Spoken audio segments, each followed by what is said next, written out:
finished apartment towers across China. These protests highlight specific troubles in parts of China's economy. Hey guys, आज की इस video में हम जानेंगे how China is putting the world into recession, why Chinese economy is collapsing and what are its impact on the world, and lastly हम ये जानेंगे कि how India can benefit it from. Since दोस्तों China की economy बहुत ही बड़ी crisis में चल रही है।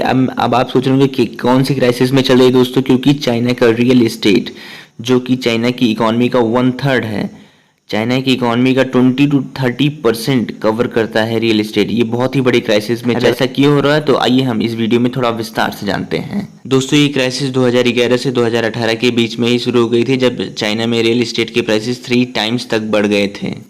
तो चाइना में प्रॉपर्टीज़ का ओवर प्राइस होने के कारण और साथ ही साथ चाइनीज़ गवर्नमेंट की पॉलिसीज़ के चलते, जिसकी वजह से चाइना में जो रियल एस्टेट सेक्टर में बिजनेस करते थे उनको और लोन नहीं ले पा रहे थे, जिसकी वजह से जो चाइनीज़ आदमियों ने पहले से उन लोगों को पैसा दे दिया था अपने घर को लेने के लिए, अब वो उनको घर नहीं दे पा रहे थे। और ये इसका रेट 40% आज के समय में जो चाइनीज़ बंदों ने घर खरीदा था, वहाँ पे अपना फ्लैट्स बिल्डिंग जो भी खरीदी थी, वो आज के समय उनको नहीं मिला है, जिसकी वजह से आज चाइना में प्रोटेस्ट चल रहे हैं। और ये सारी क्राइसिस इसी के अराउंड में रिवॉल्व कर रही है। इसके साथ ही दोस्तों जिन चाइनीज़ बंदों ने वहाँ पे अपने रियल एस्टेट में इन्वेस्ट किया था, उसके लिए जो लोन लिए थे घर खरीदने के लिए, अब वो उसको पे करने को राज़ी नहीं है। क्यों? क्योंकि इसलिए जो चाइनीज़ डेवलपर थे वो अब उनको उनकी प्रॉपर्टीज़ वापस ही नहीं कर पा रहे, इसी वजह से अब वो भी नहीं उनको दे रहे हैं, जिसकी वजह से चाइना में बहुत ही उनका बैंकिंग सेक्टर भी बहुत ही बड़ी क्राइसिस में आ चुका है।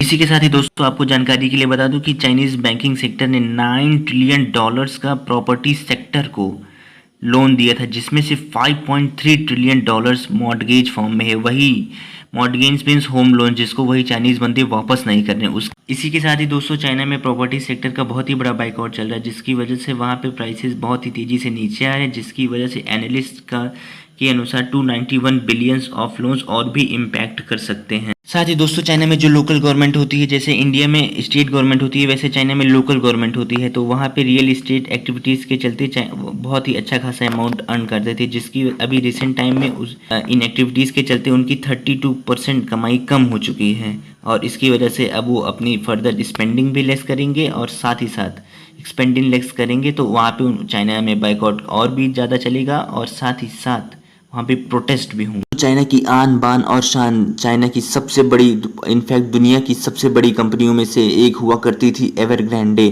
आज के समय में दोस्तों कर्ज के तले में दब चुकी है।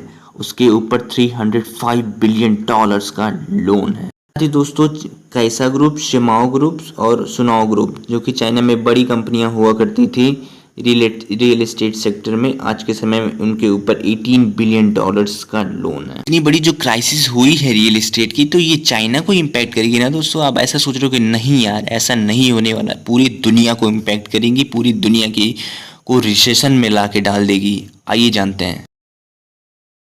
दोस्तों चाइना दुनिया की सेकेंड लार्जेस्ट इकोनॉमी है विद $19 ट्रिलियन ऑफ जीडीपी। आप जानते हो कि दोस्तों कि चाइना को वर्ल्ड फैक्ट्री कहा जाता है। इसकी वजह से अगर चाइना में कल को कुछ भी होता है लिटरली दोस्तों, तो सारी दुनिया को इम्पैक्ट करेगा, सारी दुनिया की सप्लाई चेन्स को डिसरप्ट करेगा, इन्फ्लेशन सारी दुनिया में बढ़ेगी और रिसेशन भी आएगी। तो दुनिया का कोई ऐसा देश नहीं जहाँ पे चाइनीज़ इन्वेस्टमेंट ना हुई हो, चाहे अफ्रीका, अमेरिका, इंडिया, यूरोप, कोई भी कंट्री आप उठा के ले लो, हर जगह चाइनीज़ इन्वेस्टमेंट की भरमार होती है। अगर दोस्तों ऐसा चाइना में कुछ हो जाता है, तो चाइना की जो इन्वेस्टमेंट है वो लोग वापस अपना ले लेंगे, जिसकी वजह से जिन इकोनॉमीज़ में चाइनीज़ ये इन्वेस्टमेंट की रहेगी, वो सब भी शट डाउन होने लगेंगी, जिसकी वजह से ये फर्दर इम्पैक्ट करेगा पूरे वर्ल्ड को ये क्राइसिस। अब दोस्तों हम जानना चाहते हैं कि भाई अब इतनी बड़ी क्राइसिस हो चुकी है, तो ये इंडिया पे क्या इम्पैक्ट रहेगा, इंडिया पे क्या इसका ओवरऑल इम्पैक्ट होने वाला, तो आइए जानते हैं। दोस्तों इतनी बड़ी क्राइसिस हो ही चुकी है, तो अब हम जानेंगे इंडिया कैसे बेनिफिट कर सकता है इतनी बड़ी क्राइसिस से। तो दोस्तों जैसा कि आप जानते हैं कि चाइना में जो बहुत बड़ी इन्वेस्टमेंट हुई है कई देशों की, यूरोप से लेके अमेरिका ने, जो भी वहाँ की गवर्नमेंट या सरकार वहाँ पे बंदों ने इन्वेस्ट जो किया है, अब वो तो इस क्राइसिस के बाद से अपना पैसा वहाँ से निकालेंगे। तो इंडियन गवर्नमेंट को कुछ ऐसी पॉलिसीज़, अट्रैक्टिव पॉलिसीज़ बनानी चाहिए कि जिसकी वजह से उन इन्वेस्टमेंट को अट्रैक्ट कर सकें और वो इन्वेस्टमेंट फर्दर इंडिया में आ सके, जिसकी वजह से इंडिया में एम्प्लॉयमेंट और सारी इकोनॉमिक एक्टिविटीज़ बूस्ट हो, इंडिया की जीडीपी भी बूस्ट हो। तो इंडिया को भी दोस्तों इस क्राइसिस से एक सबक लेना चाहिए और इंडियन डेवलपर्स को भी अपनी इवेल्युएट करना चाहिए अपनी फाइनेंशियल रिस्क को और अपनी स्ट्रेटजी को रिकंसीडर करना चाहिए to make it more robust, और जिसकी वजह से ये इंडिया में फर्दर ऐसी कोई क्राइसिस ना हो पाए। आशा करता हूँ दोस्तों आपको वीडियो बहुत ही पसंद है। अगर मैंने जरा से भी आपकी इन्फॉर्मेशन में जरा से भी वैल्यू ऐड करी तो देन प्लीज़ यार एक बार लाइक करना, सब्सक्राइब और साथ ही साथ बेल आइकन को भी ऑन कर देना, और फिर फर्दर अपडेट्स के लिए भी रेडी भी तो रहना भाई ना। तो okay then bye, thank you guys, जय हिंद।